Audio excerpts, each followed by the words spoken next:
I was never the kind of person to believe in ghosts or curses, but after what happened in that town, I can never be the same again.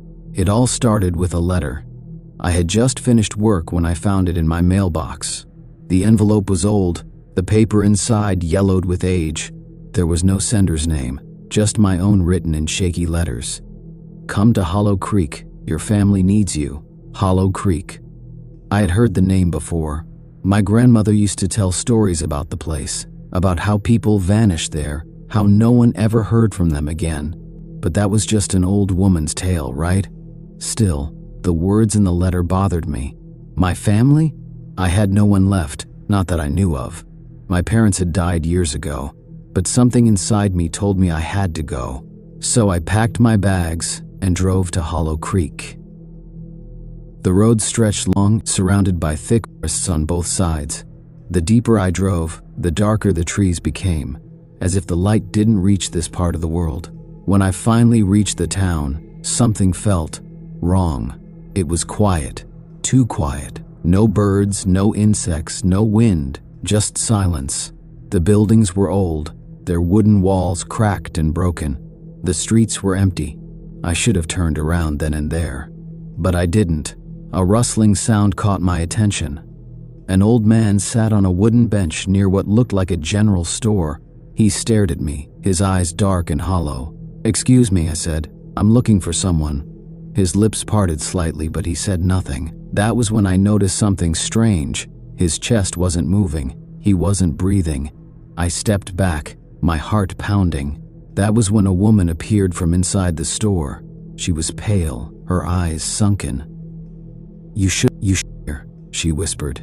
I should have left then, but something stopped me. The woman's face looked familiar. Her features, the shape of her nose, she looked like my mother. "Who are you?" I asked, my voice shaking. She didn't answer. Instead, she turned and walked away. My feet moved before I could think, following her through the empty streets. She led me to a house at the end of town. It was larger than the others, its windows broken, its roof caving in. Inside, dust covered everything. But on the walls, I saw something that made my blood run cold. Pictures. Pictures of my mother, my father, and me. Some were old, from when I was a child. Others were more recent. But how? "Your family is here," the woman whispered behind me. I spun around, but she was gone. That was when I heard them, the whispers. Soft, distant voices calling my name. The floor creaked under my feet as I moved through the house. A door stood slightly open at the end of the hall. Something inside scraped against the wood. I swallowed hard and pushed it open. Inside, the air was cold. A single chair stood in the middle of the room, and sitting in it was my mother, or something that looked like her. Her skin was gray, her eyes sunken, her lips stitched shut with black thread. She reached out a trembling hand toward me. I couldn't move. The whispers grew louder. The air thickened, pressing against my skin. Then, her mouth tore open, and she screamed. I ran. I didn't know where I was going, but I knew I had to get out. The whispers turned to wails. Shadows moved in the corners of my vision, crawling toward me. As I reached the front door, the old man from before stood there, blocking my path. "You belong here," he said, his voice cracking. I shoved past him and ran into the street. The town had changed. The buildings were taller, twisted, like they were watching me. I jumped into my car, my hands shaking as I turned the key. The engine roared to life, and I sped down the road without looking back. I didn't stop until I was miles away. Only then did I breathe again. But when I checked my rearview mirror, my heart stopped. The town was still there, right behind me, and the whispers. They were inside the car. I slammed my foot on the gas pedal, my heart racing. The town of Hollow Creek had disappeared in my rearview mirror, but I could still hear the whispers. Soft, scratching voices whispered my name from the back seat. I didn't dare look. The road blurred as I sped forward, desperate to leave it all behind. But something was wrong. No matter how far I drove, the road never changed. The same twisted trees, the same cracked pavement, The same yellow road sign I had passed miles ago. I swallowed hard. I was trapped. A cold chill ran down my spine as I finally dared to glance at the rearview mirror. There was someone sitting in the back seat, a pale figure, sunken eyes, a wide, stitched-up grin. My mother. I screamed, jerking the wheel. The car swerved violently, tires screeching as I nearly crashed into a tree. When I turned around, she was gone. But her voice, it remained. "Come back. Come home." I gritted my teeth, forcing my focus back on the road. This wasn't real. It couldn't be real. I kept driving, my fingers tight around the steering wheel. I turned on the radio, hoping to drown out the whispers. Static, then a voice. "Welcome back to Hollow Creek." I slammed on the brakes. The fog cleared. My stomach dropped. I had gone in a circle, the same empty streets, the same broken houses, and standing there, waiting for me, the old man. "You can't leave," he said, stepping toward the car. "You belong here." I shook my head, refusing to believe it. This wasn't happening. It was just a dream, a nightmare. Then I saw them, figures emerging from the fog, dozens of them, silent, motionless, watching me. They all had the same pale skin, the same hollow eyes, and they all looked just like me. I staggered out of the car, my legs trembling. "What is this place?" I demanded. "Why am I here?" The old man sighed. "Because this is where you died." The world spun. "No," I whispered, "that's not true." But deep inside I felt it. The coldness in my bones, the weight in my chest. I had never left Hollow Creek, because I had never survived it. The figures stepped closer, their mouths stretching into twisted smiles. "You can stay with us," the old man said, "or you can forget." "Forget?" I asked, my voice barely a whisper. "We can send you back, erase your memory, let you live again, somewhere else. But one day you will return. They always do." I looked at the town, at the faces that mirrored my own. Then I closed my eyes and made my choice. I woke up in my bed, gasping for air. The sun shone through my window. Birds chirped outside. My small apartment looked exactly the same. A dream. It had all been a dream. I let out a shaky laugh and ran my hands through my hair. Then I saw it. An envelope on my nightstand, yellowed with age. My name written in shaky letters. "Come to Hollow Creek. Your family needs you."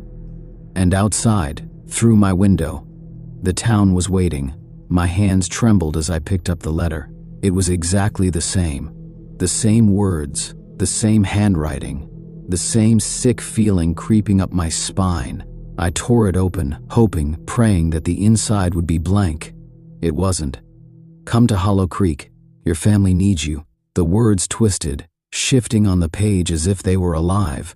I threw the letter onto the floor and stepped back. This wasn't real. It couldn't be real.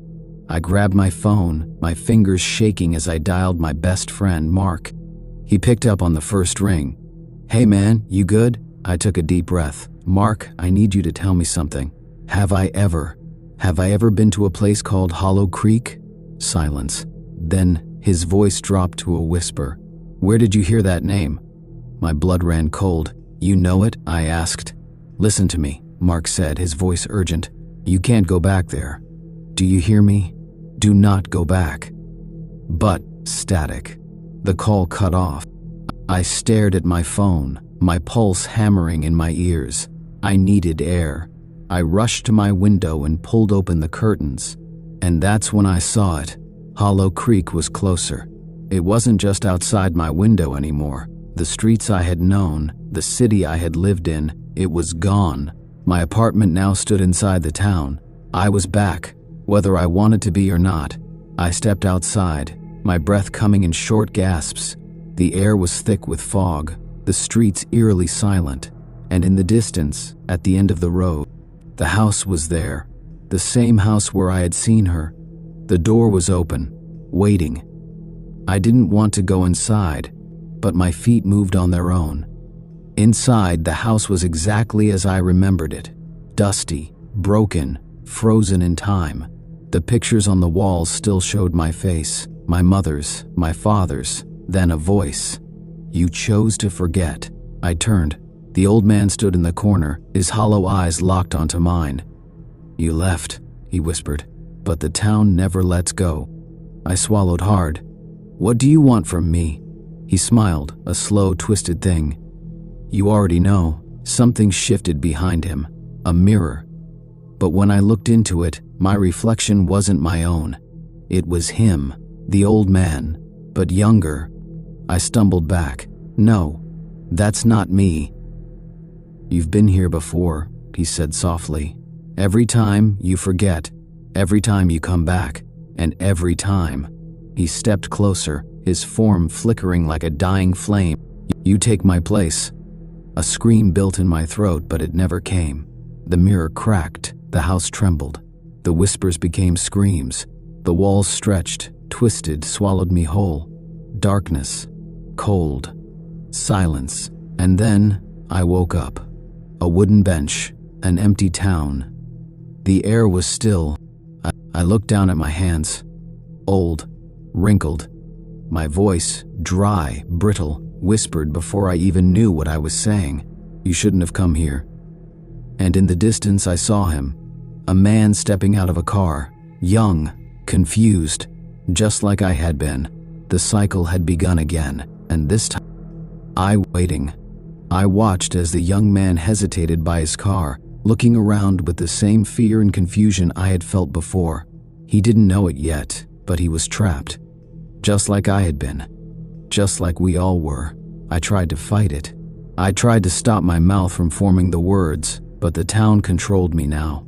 "You shouldn't have come here," I whispered. The man's eyes widened, just as mine had once. I wanted to scream, to tell him to run, but I couldn't. This was Hollow Creek's curse. The moment I had looked into that mirror, I had become part of it. The old man. He had been me, and now I was him. The young man's fate was sealed. He would wander the streets, find the house, see the pictures, hear the whispers. He would remember, and just like me, he would have to make a choice. Stay, or forget. But no one ever truly left Hollow Creek, not forever. One day, even if he escaped, the town would call him back. It always did, and I would be waiting. Because Hollow Creek never dies, and neither do. I grew up in a small town called Ravenshade, a place so hidden that maps barely showed it. It was the kind of town where everyone knew each other, where life was slow, and where nothing exciting ever happened. At least, that's what I thought. But now, looking back, I wish I had never been born there. I wish I had never known its secrets. It all started when I was 23, just a few months after I moved back home. I had left Ravenshade for college, eager to escape the quiet town, but something pulled me back. My parents still lived there, my childhood friends hadn't left, and part of me missed the familiarity. But when I returned, something felt wrong. It was the same town, the same streets, the same faces, yet something had changed. At first, I ignored the feeling. I told myself I was just getting used to being back, but then the nights became strange. I would wake up to the sound of footsteps outside my window. Heavy, slow steps, like someone was pacing back and forth. Checked, no one was there. The air smelled different too, like damp earth and something metallic. One evening, I was walking home from the diner when I saw an old man sitting on a bench near the church. His face was pale, his eyes sunken deep into his skull. I had never seen him before, which was strange because I knew everyone in Ravenshade.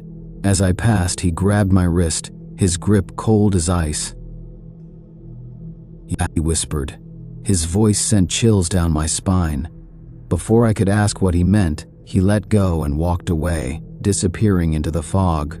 I told myself he was just an old man talking nonsense, but deep down, I knew something wasn't right. The next day, I went to the town library, hoping to distract myself. Mrs. Hensley, the librarian, had worked there since I was a kid. She smiled at me as I walked in, but there was something forced about it, something unnatural. "Looking for anything special?" she asked.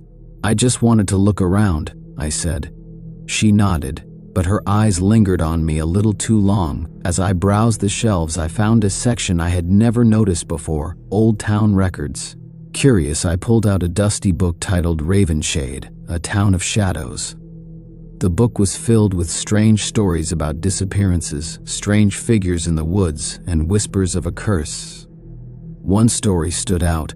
It was about a man named Thomas Grayson, who had left Ravenshade in 1932 and returned years later, just like me. According to the book, after he came back, he started hearing voices at night. Then one morning, he was gone. No body, no signs of struggle, just vanished. The book said his house stood empty for years until another family moved in. They disappeared too. I slammed the book shut, my heart pounding. It was just an old story, right? Just myths and legends? But something about it felt real. That night, the footsteps returned, louder this time. They didn't stop at my window. They moved around the house. I sat up in bed, frozen, listening. Then something knocked. 3 slow, deliberate knocks. I wanted to ignore it, but my body moved on its own. I walked to the front door and peeked through the peephole. There was nothing, just darkness. I turned to go back to bed when I heard my mother's voice. "Damn." But my mother was asleep upstairs. I knew that voice wasn't hers. It sounded almost right, but there was something off, like an echo behind it. My hands trembled as I stepped away from the door. The voice called my name again, softer this time. I didn't sleep that night. The next morning, I went to see my childhood friend Jake. He was the only person I could trust. When I told him everything, he paled. "You shouldn't have come back," he said, echoing the old man's words. "What's going on, Jake?" I demanded. He looked around as if making sure no one was listening. Then, in a low voice, he said, "People don't leave Ravenshade, Danny, and if they do, they aren't supposed to come back." "That's ridiculous," I said. "Is it?" he whispered. "Do you remember the Carters? They moved away when we were kids, right?" I nodded. "They came back last year," Jake said. "Within a week, their whole family was gone. No one talks about it, but we all know." I wanted to argue, to say it was just a coincidence, but deep down, I knew Jake was right. That night, I decided to leave Ravenshade. I didn't care if my parents thought I was crazy. I packed a bag, grabbed my car keys, and didn't look back. But as I drove, the road stretched on endlessly. No turns, no signs, just miles and miles of dark trees. I should have reached the highway in 20 minutes. An hour passed, then 2. I kept driving, panic clawing at my throat. Then, I saw it. The welcome sign. "Welcome to Ravenshade. Population, 1,572. I had gone in a circle. My hands shook as I gripped the steering wheel. No, this wasn't possible. I turned around, speeding in the opposite direction. But no matter how far I drove, I always ended up back at that sign. That's when I saw them. Figures standing in the road, blocking my path. Dozens of them. Their faces were pale, eyes hollow, bodies still as statues. In the middle of the road stood the old man from the bench. "You can't leave," he said. "Not anymore." I hit the gas, desperate to escape, but my car wouldn't move. The engine roared, but the tires stayed locked in place, as if the road itself was holding me back. Then the figure started walking toward me. I don't remember what happened after that. I woke up in my bed, as if none of it had happened. My suitcase was unpacked, my car parked outside. It was as if something, or someone, had put everything back the way it was. Parents, but they acted like nothing was wrong. The same with Jake, the same with everyone. It was as if they had forgotten I ever tried to leave. But I know the truth. I know I'm trapped, and I know I'll never leave Ravenshade again. Days passed, but nothing felt real anymore. I would wake up, go through the motions, talk to people who acted normal, too normal. It was like the entire town was pretending, like they knew something I didn't, and they were waiting for me to forget, just like they had. But I couldn't forget. Every night the footsteps returned. Sometimes they stopped at my door. Sometimes they moved through the house slow and heavy. as if someone was inside with me. The worst part? My parents never heard them. They would sleep peacefully, unaware, while I sat in bed, shaking, listening to something that shouldn't be there. Then one night, it changed. The knocking started again. 3 slow knocks, but this time it wasn't at the front door. It was on my bedroom window. I turned, my breath catching in my throat. My curtains were drawn, but I could see the shape of a hand pressed against the glass. I couldn't move, couldn't breathe. Then the hand dragged down slowly, leaving a faint smear. I forced myself to stand, step by step, until I reached the window. My fingers trembled as I gripped the curtain. I didn't want to see. I knew I shouldn't look, but I did. Outside, standing in the yard, was me. It wasn't just a reflection. It was me standing there in the dark, staring up at myself. But its face was wrong, too pale, the eyes too hollow, too deep, and the smile, it stretched wider than any human mouth should. I stumbled back, my heart hammering. The figure outside tilted its head, watching me. Then, without moving its lips, it spoke. I don't remember what happened next. 1 second, I was in my room, and the next I was waking up in bed, drenched in sweat. Morning light streamed through the window. The yard was empty. Had I dreamed it? I tried to tell Jake, but he wouldn't listen. He shook his head, looking down at the table, avoiding my eyes. "Forget it, Danny," he said. "Just forget it." "How can I forget?" I snapped. "Something is wrong with this town. You know it." Jake sighed. "Of course I know, but it doesn't matter." "What do you mean it doesn't matter?" He finally looked at me. His eyes were tired, hopeless. "We can do," he whispered. I left the diner, more confused than ever. As I walked home, I noticed something strange. People were watching me, not obviously, just quick glances, side eyes, like they were waiting for me to do something. I felt like a rat in a cage. That night, I locked my doors, barricaded the windows, and sat in the dark, gripping a baseball bat. I wouldn't sleep, wouldn't let it happen again, but I must have dozed off, because I woke up to breathing, slow, deep, right next to my ear. I shot up, swinging the bat wildly, but there was no one there. My room was empty. Then I noticed the closet door. It was open. It hadn't been opened before. I stared at the darkness inside, my pulse pounding. I knew something was in there. I could feel it. Then, in the silence, a voice whispered my name. Not from the closet, from under my bed. I ran. I don't remember grabbing my keys, don't remember getting in my car. All I remember is speeding down the road, my hands white-knuckled on the wheel. I didn't care where I ended up. I just needed to get out. I should have known better. The road stretched endlessly. The same turns, the same trees, looping over and over again. Then, just like before, the sign appeared. "Welcome to Ravenshade," I screamed, slamming the brakes. My head hit the steering wheel. For a second, everything spun. Then I saw them, figures standing along the road lining the trees, dozens of them, silent, still, watching.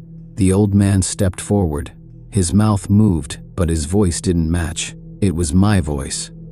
"You don't belong here." The figure started walking toward the car. I don't remember what happened next. I woke up in my bed. Again, like nothing had happened. Like the town had put me back, and now I don't fight it anymore. I go to work. I smile. I talk to my parents like everything is normal, but I know the truth. I know I'm not real anymore. Because sometimes when I look in the mirror, I see something else looking back. I don't know how long I've been here. The days blur together, each one feeling the same as the last. My parents still act normal. Jake still refuses to talk about it. The town still watches me when they think I'm not looking. But I know the truth now. I was never supposed to come back. The thing outside my window, the voice under my bed, the figures on the road, they weren't trying to scare me. They were trying to warn me. I think I understand now. The Ravenshade that I left all those years ago is gone. Or maybe it never existed at all. The moment I came back, I wasn't me anymore. The real me never made it out of that endless road. Maybe I'm already dead, or maybe I never existed in the first place. This morning, I looked in the mirror and finally saw it. The reflection didn't move when I did. It just smiled, wide, too wide. And then, in my own voice, it whispered, "Now you understand. I don't fight it anymore, because I know soon I'll be one of them too, and no one will ever notice, not even me." I never thought my hometown could scare me. It was a quiet place where everyone knew each other. We had one diner, one grocery store, and a gas station that was always empty. The biggest event of the year was the fall festival, and the only crime I remember was old Jim's truck getting stolen 10 years ago. Nothing ever really happened here. That changed when the whispers started. It began on a cold October night. I was walking home from my friend Mark's house. The streets were empty, and the wind was strong enough to make the trees groan. As I turned onto Maple Street, I heard something. A whisper. At first, I thought it was just the wind, but then I heard it again, low, urgent, right behind me. "Turn back." I spun around. No one was there. My heart pounded as I scanned the empty road. The street lights flickered, and the air smelled like damp earth. I walked faster, telling myself I imagined it. But as I reached my driveway, I heard it, "Don't go inside." This time it was louder, almost desperate. My hands trembled as I gripped the doorknob. I forced myself to laugh.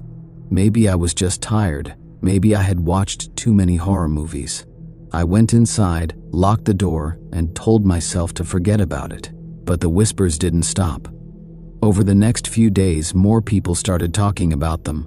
Mark's little sister Emily swore she heard someone calling her name from the woods behind her house. Old Mrs. Thompson, who never left her porch, told my mom she kept hearing voices outside her window at night. My neighbor, Mr. Clark, packed up and left town without a word. And then people started disappearing. It started with Jenny Harper, the librarian's daughter. She went to the store one evening and never came back. Then it was Tom Grady, who ran the gas station. His wife found his truck still running, but no sign of him. No one knew what was happening. The sheriff said people were probably leaving town, but that didn't make sense. Their cars, their wallets, their phones, everything was left behind. It was like they had just vanished. And the whispers grew louder. One night I woke up to the sound of them. "It's coming." I sat up, my heart racing. The voice was right outside my window. "Run!" I jumped out of bed and looked outside. Nothing, just the street, quiet and empty. But then I saw something. A shadow, standing beneath the streetlight. It was tall, too tall. Its limbs stretched unnaturally. Its head tilted toward me, and then it stepped back into the dark. I couldn't ignore it anymore. I started looking into the town's history, searching through old newspapers at the library.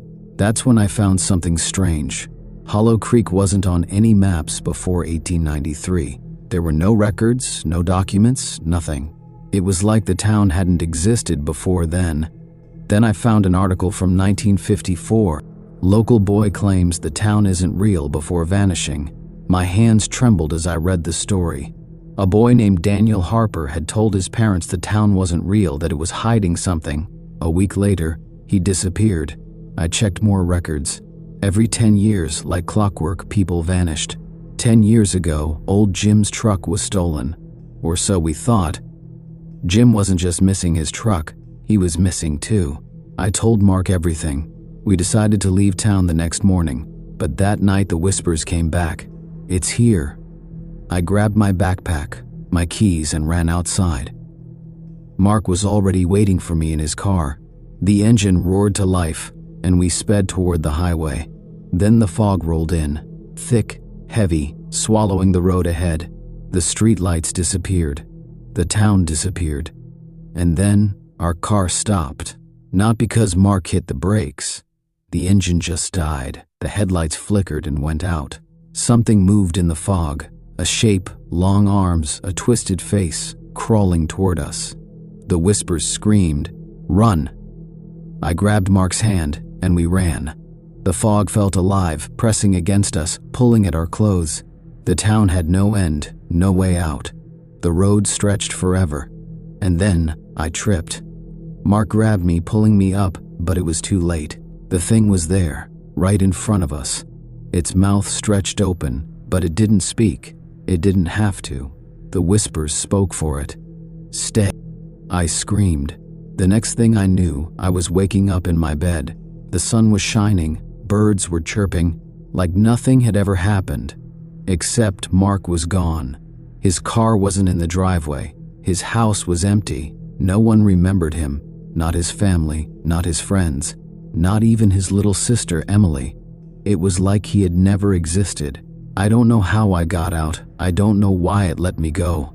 But I hear the whispers still. Late at night, when the wind is just right, don't look back. And I never do. Because I know it's still watching, waiting for the next one. I tried to pretend everything was normal. I went to school, ate dinner with my parents, and walked past Mark's empty house like it had always been that way. But I knew the truth. The town had taken him. The whispers didn't stop. Every night they returned, faint, just outside my window. Leave, before it's too late. I knew I had one chance. If I stayed, I would disappear like the others. The town would erase me. So I packed a bag, took all the cash I had, and stole my dad's truck. At exactly midnight, I left Hollow Creek. I didn't look back. I didn't stop. The road stretched endlessly in front of me, but I kept driving. The fog rolled in, thick and suffocating. I gripped the wheel so hard my knuckles turned white, and then I saw it, a sign on the side of the road. "Welcome to Hollow Creek." I slammed on the brakes, my heart nearly stopping. No, I had left. I had been driving for hours. How was I still here? The whispers grew louder. "You can't leave." I screamed and floored the gas pedal. The road twisted and turned, but I didn't stop. I didn't care if I crashed. I just had to get out. And then, the fog broke. The air was clear.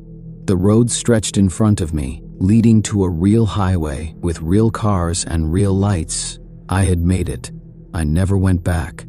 I don't even know if Hollow Creek still exists. I tried telling people about it, but no one believed me. The town isn't on any maps. There's no record of it anywhere. Even my parents don't remember living there. I checked every database, every old newspaper I could find. Hollow Creek doesn't exist. But sometimes in the middle of the night I hear the whispers. "You don't belong here." And I know it's still out there, waiting for someone to find it. And when they do, it won't let them go.